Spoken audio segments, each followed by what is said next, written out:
It is 7:02, so we'll go ahead and start. Thank you all for coming. I'm Felicia Londre. I taught theater history at UMKC for 42 years. Okay, and oh yes, I have given a show talk at the Shakespeare Festival every single year since the beginning. The title of my talk is Love's Labor's Lost, It's Personal. What does it mean to swear an oath and then to be forsworn? For Americans, the most famous oath we ever hear is this: I do solemnly swear that I will faithfully execute the office of President of the United States and will, to the best of my ability, preserve, protect, and defend the Constitution of the United States. That is the exact specified wording in our Constitution as a requirement for an incoming president to swear to or affirm before carrying out any official duties or exercising any powers. Even when the wording is not specified, an oath of office for a public position is a legally binding, solemn promise intended to ensure accountability and integrity. In Elizabethan times, an oath had the morally binding power of religion behind it. As the princess says in Love's Labor's Lost, "Nor God nor I delights in perjured men." In Love's Labor's Lost, the word oath is used 21 times. Forswear or forsworn 19 times, and perjured or perjury 12 times. That vocabulary is pointing you to both a theme and a plot device. In the opening scene, we see the king, Ferdinand of Navarre, and his 3 friends swear an oath to spend 3 years in study.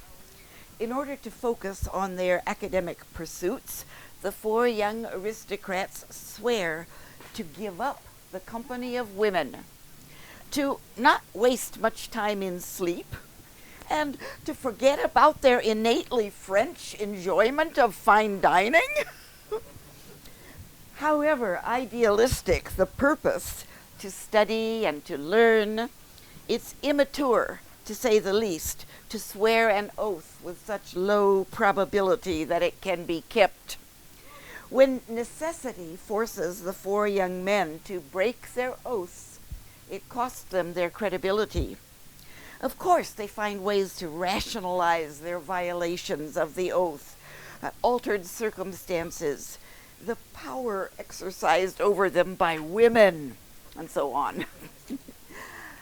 But now we know that these men cannot be trusted. It would not be wise for a woman to exchange marriage vows with any one of these 4 men, at least not until they gain some maturity.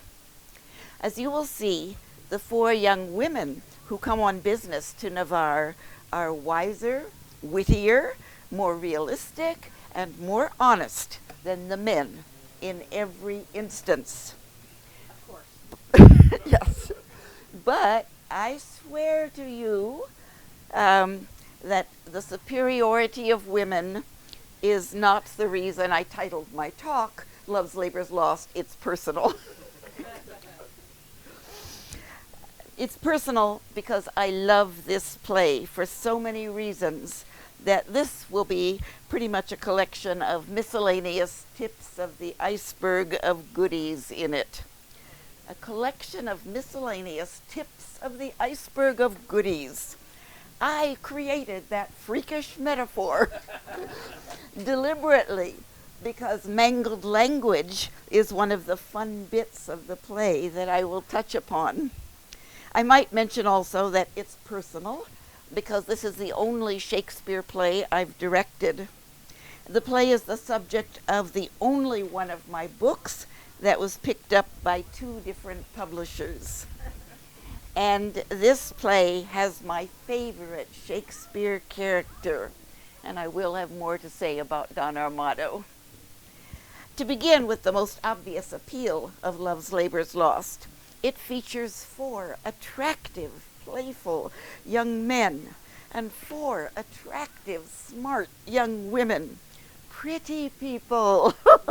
It's a romantic comedy times 4.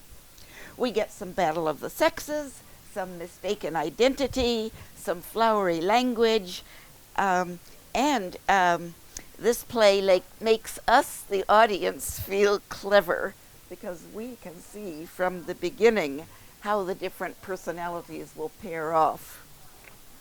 Love's Labour's Lost is a comedy, so it encompasses comic plot devices, like the letter delivered to the wrong person, or like the chain of eavesdroppers spying on who comes next. It is comedy of character, as in the pretentious, pedantic schoolmaster Holofernes, or the effete Boyer. And there's comedy of language, puns, riddles, double entendres, poems, malapropisms, all ranging from warm humor to biting wit. It's the wit that has probably kept this play from being done more often. Wit is more sophisticated than humor. It needs a context and a target. So admittedly, there are jokes that will go right over our heads. What's funny for the characters might not always hit the mark with us. And yet, the joy of language is one of the greatest delights of this play. Seeing the characters take such pleasure in words is in itself a pleasure. This play has the longest word in Shakespeare, honorificabilitudinitatis. This play contains a higher percentage of rhymed lines than any other Shakespeare play. There are at least 6 sequences where the dialogue falls into sonnet form. Don't worry, you won't even notice. Among the great lines you will hear, let me give you a few examples that will entice you. The mind shall banquet, though the body pine. Necessity will make us all forsworn. Light seeking light, doth light of light beguile. And some of you remember Theodore Swets, who acted for us for many years. He played Baroon, and he quoted that line on the phone to me today. Devise wit, write pen, for I am for whole volumes in folio. Warble, child, make passionate my sense of hearing. Baroon has a long speech on learning love in a lady's eyes. Love adds a precious seeing to the eye. And he says, from a woman's eyes, this doctrine I derive. They are the books, the arts, the academes that show, contain, and nourish all the world. Let us once lose our oaths to find ourselves, or else we lose ourselves to keep our oaths. They have been at a great feast of languages and have stolen the scraps. The princess and Rosalind have a quick exchange. We are wise girls to mock our lovers so.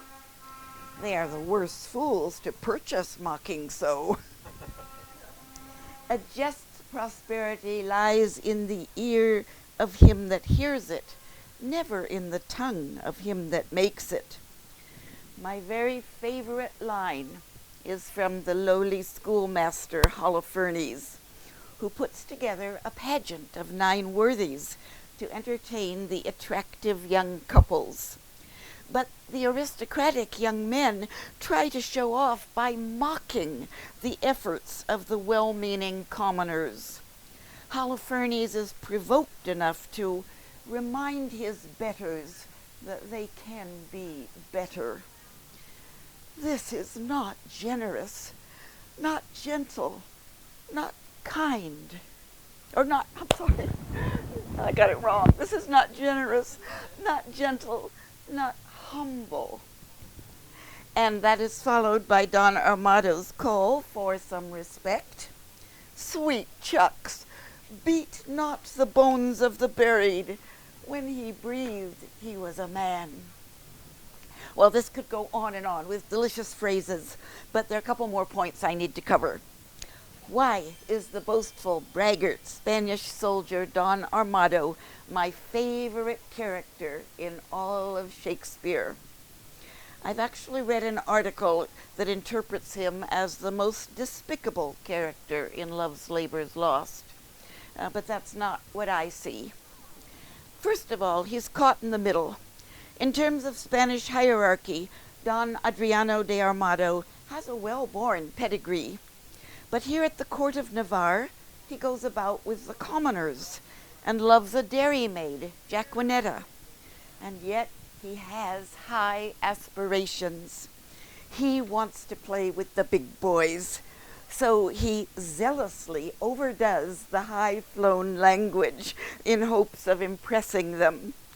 He has a mint of phrases in his brain, but he shows them off too clumsily.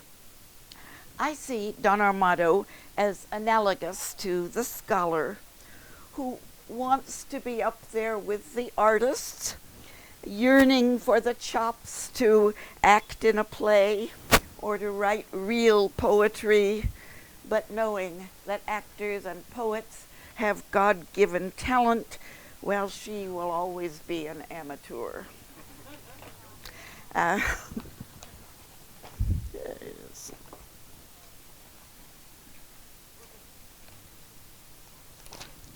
Then there is that supremely humiliating, painful moment when Don Armado has to admit in public that he has no undershirt.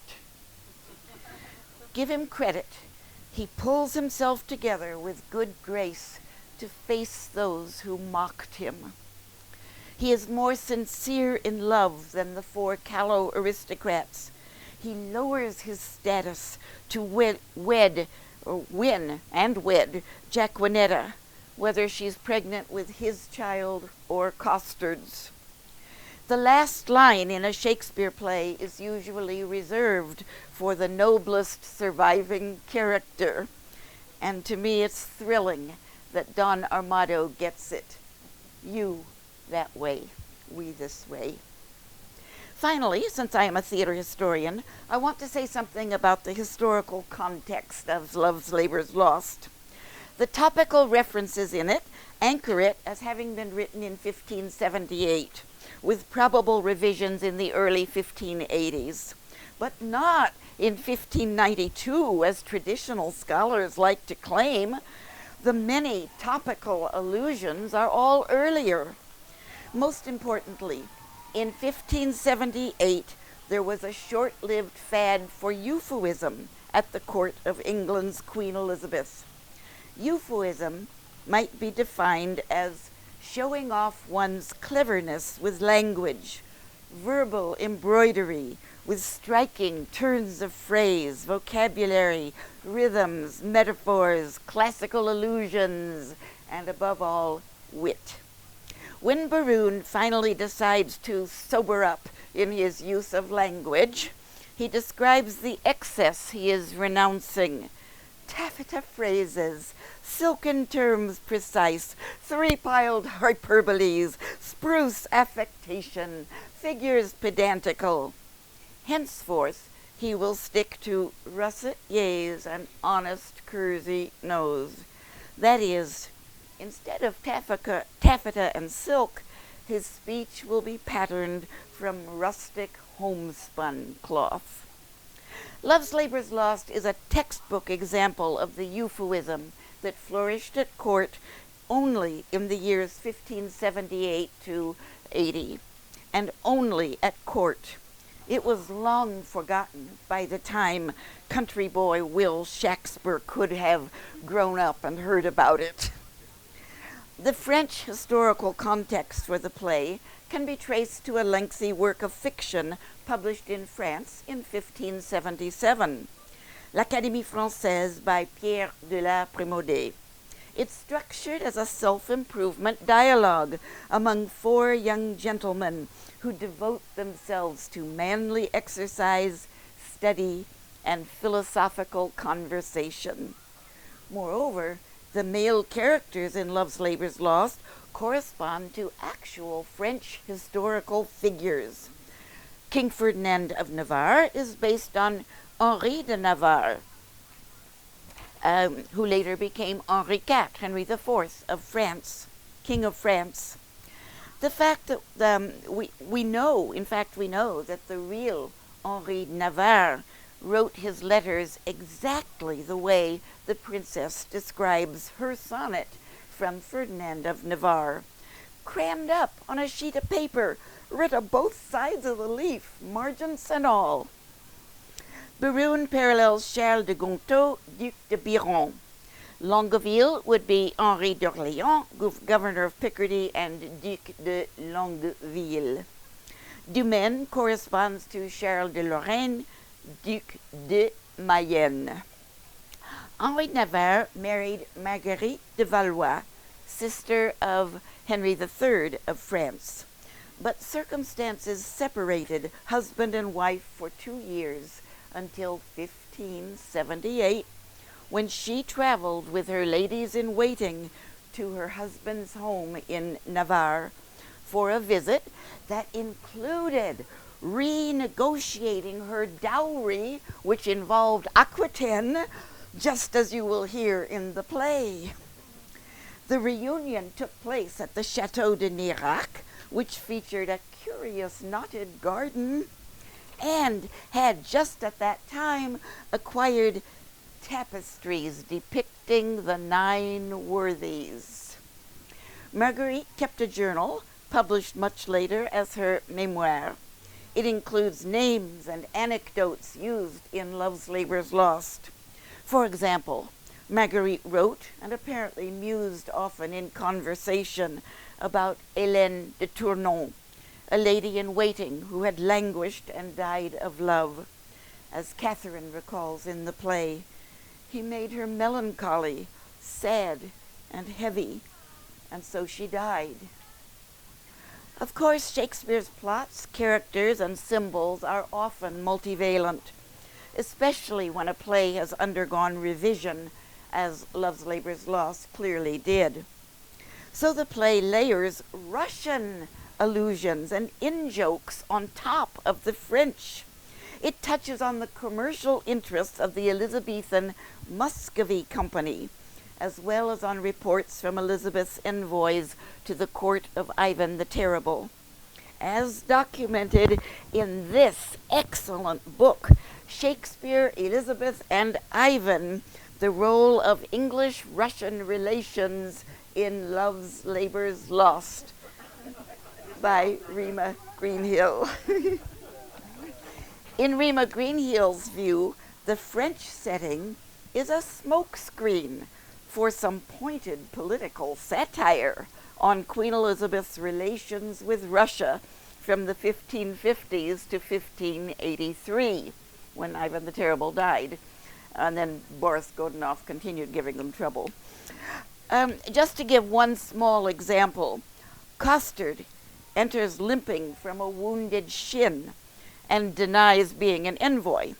This ties to 3 of Queen Elizabeth's envoys to Russia having witnessed that the Russian punishment for failure to pay a debt was to be clubbed on the shin with a mallet, a wooden mallet.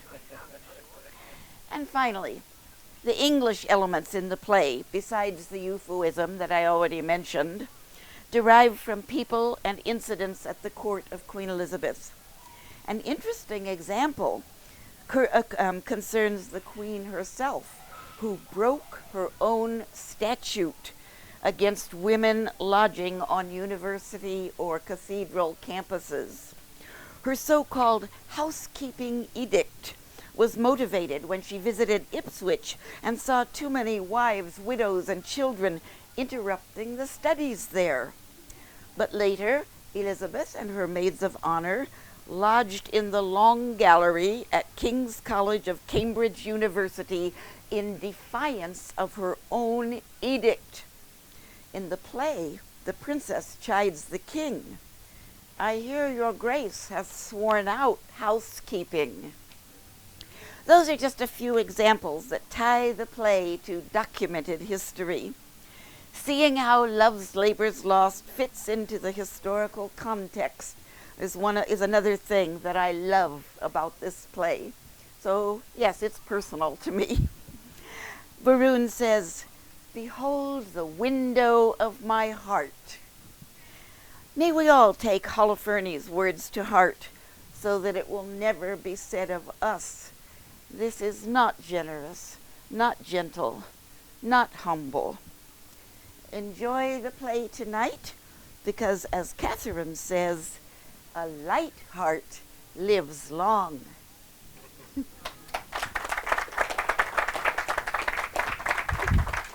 And I left you about 8 minutes for questions, if you have any.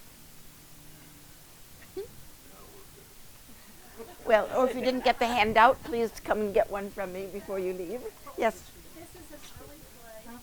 An early play, yes. And so some people kind of, not as great as this later. Historically, it has been judged one of the lesser plays. I mean, even from the 18th century, there were people who disparaged it.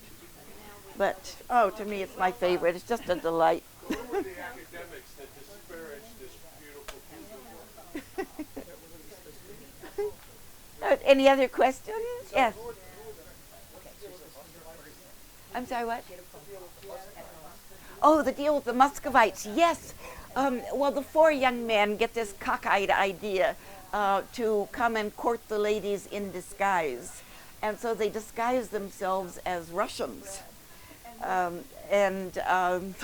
So they can't tell each other apart, but the ladies get wind of the plot ahead of time and exchange favors so that the men go to the wrong ladies.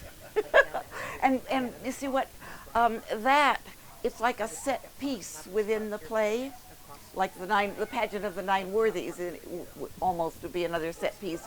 But there was at the court of Elizabeth a show called The Mask of Amazons and The Mask of Knights, which is very likely an earlier version of that Muscovite section of Love's Labour's Lost, which is another argument for how early the play was written.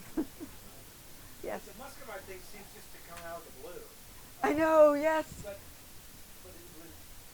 would it not have come out of the blue to the original audience? Would this make perfect sense? We're going to make a joke about Muscovites? Well, it's an in-joke. I don't think the public would have got it. They would have enjoyed the disguise. But most of the plays, are about people are aristocrats and courtly in-jokes. And so people at court would have picked up on all of the Russian subtext, the little darts of satire and, of the things that had gone wrong with the business, the commercial interests. So making fun of Russians was very... Oh, yes. Very vogue. Oh, there's so much more I didn't have time to cover. But, when they say, "Mary, Empress of my love," well, Ivan the Terrible had sent an envoy to court Mary Hastings to come to Russia and be his wife, even though he already had a wife. But there was a big scene in the garden with Mary Hastings sitting at one end and the Russian envoy coming to bring Ivan the Terrible's wedding proposal to her. So just, that little phrase, "Empress of my love," it just, goes over our heads unless you know the historical between the lines context and what the people at court would have picked up on. The public would have never picked up on that, but people at court would have. Did the public enjoy the play? Or We don't know. We don't know when it was first, because the published version is 1598. It says on the published frontispiece, as it was first performed before Her Majesty in 1597, 98. It was right at the Christmas season. But there's no record of when it might have been done before that. But it does say newly revised and augmented on the cover sheet. So we know that, there was an earlier version or versions.